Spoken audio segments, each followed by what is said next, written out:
Todos sabemos que ese poder punitivo verticalizante se basa en la estimulación de un sentimiento vindicativo, de una canalización de venganza, para evitar una violencia difusa en la sociedad. En definitiva, el ejercicio del poder punitivo tiene ese fundamento inconfesable por mis colegas penalistas, que no lo podemos reducir a la razón, la venganza no es racional. De ahí que inventemos teoría de la pena de cualquier cosa, toda falsa naturalmente, la inventamos en el ámbito de un mundo normativo que nos inventamos nosotros y que puede ser un delirio muy bien sistematizado, pero que no tiene nada que ver con el mundo real y con los efectos que producen nuestra sentencia en el mundo real. Pero bueno, entonces esa canalización se podía hacer haciendo caer o canalizando ese sentimiento de venganza sobre entes no humanos, sobre animales. Hasta que de repente llega claro, el iluminismo, el racionalismo. Bueno, ya no se puede seguir condenando animales, es contradictorio, el ser humano se proclama racional. Entonces hay un autor que marca la diferencia de una manera tajante, que es René Descartes. Descartes dice: el único ser racional es el ser humano, todo lo demás es absolutamente irracional, y todo lo demás está puesto para que el ser humano con su racionalidad lo domine. Y los animales son máquinas. Claro, el pensamiento es totalmente funcional, aunque absolutamente inaceptable. No se puede entender que un perro sea una máquina, un caballo es una máquina, una vaca es una máquina. Bueno, es tan inaceptable como funcional. Entonces esa ambigüedad se maneja en toda la filosofía posterior. No podemos, una máquina es un disparate, pero es funcional, y entonces empieza Kant con algunos balbuceos, decir, bueno, no, se debe respetar al animal, pero como una exigencia de la ética humana.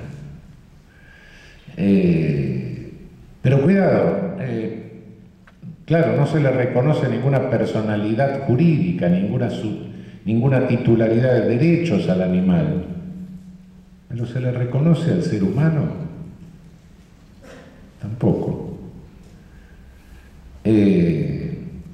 Hemos tardado 20 siglos de cristianismo para que un día se junten los representantes de todas las naciones en una asamblea y tímidamente en una declaración que en el derecho internacional es una declaración, es decir, un acto de buena voluntad nada más, no un tratado, los tratados vinieron después.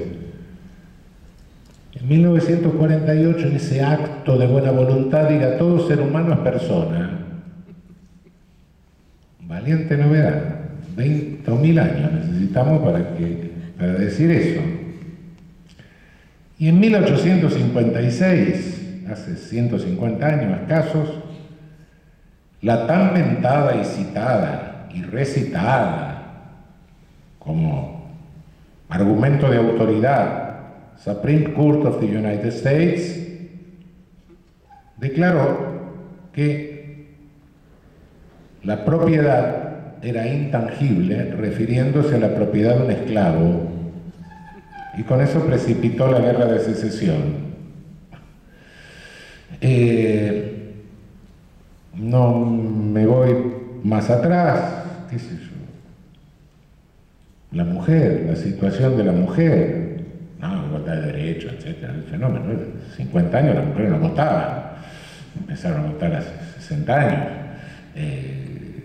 Unos pocos años más atrás no podían manejar su patrimonio, se lo manejaba el marido, primero el papá, después el marido. ¿Qué es esto? Es decir, le reconocíamos plenitud de personalidad a todos los seres humanos. No. El concepto de persona es un concepto que se fue ampliando a a lo largo del tiempo, y no de tanto tiempo, no de un tiempo tan lejano, nuestras democracias, la idea de democracia, la idea de gobierno representativo, Gran Bretaña, la Cámara de los Comunes. ¿Cuántos años hace que votan todos los ingleses? No, antes votaban según la propiedad. Es decir, el concepto de persona es un concepto que se va ampliando a lo largo de la historia. Se va ampliando con el desarrollo de una conciencia jurídica y se va ampliando muy dificultosamente, muy lentamente. Tenemos la tendencia a entender que las cosas que existen existieron siempre, ¿no? Son como la milanesa con papas fritas, ¿no? Existió toda la vida. Bueno, no, cuidado. No, el concepto de persona es un concepto que se fue gestando a lo largo de la historia y que se desarrolla de una manera muy particular, muy singular, pero a lo largo de las últimas décadas, del último siglo.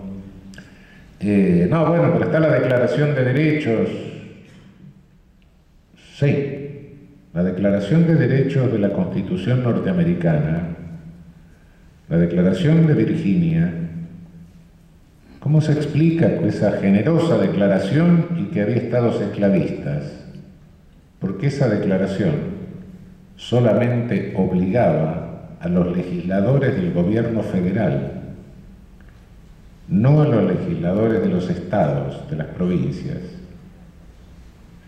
¿Por qué? Porque temían que el gobierno federal avanzara sobre la autonomía de los estados. Y en consecuencia era una declaración de derechos. Usted, senador y diputado federal, no puede afectar estos derechos. Los estados hacen lo que quieren. Y en el curso, sí, cierto, en el curso del siglo XIX, la Suprema Corte norteamericana fue ampliando esto, lo fue extendiendo, etc. Pero originariamente, este era el sentido de la declaración. Es decir,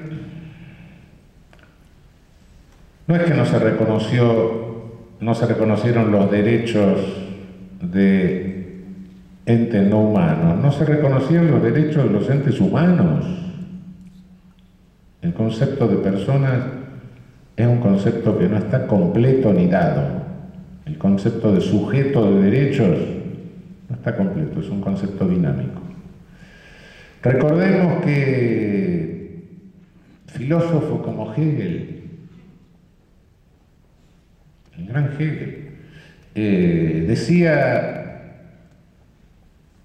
que sujeto de derechos solo era aquel que había alcanzado el momento del espíritu objetivo, es decir, que había superado el momento del espíritu subjetivo. ¿Qué era el espíritu subjetivo? La conciencia de autonomía, es decir, ser gente como uno. Solo la gente como uno, que compartía más o menos los valores de Hegel, que eran los valores de los prusianos, eran personas, y el resto, los indios, los locos, los que con su conducta mostraban que no compartían esos valores. Esos eran tipos peligrosos, a los que había que contener, como un puma que se escapa del zoológico, más o menos, pero administrativamente. La dignidad de la retribución, de la pena. Estamos hablando de Hegel, ¿no? Estamos hablando de un filósofo importante. Por eso, hoy cuando estas constituciones nos plantean esto, nos desconcertamos porque nos coloca nos hace reaccionar frente a esta ambigüedad. Y esta ambigüedad se ve en el ámbito del derecho, porque el animal entra por otro lado. En la primera mitad del siglo XIX, hace 1820 y tanto, 1830, etc., los ingleses comenzaron a hacer leyes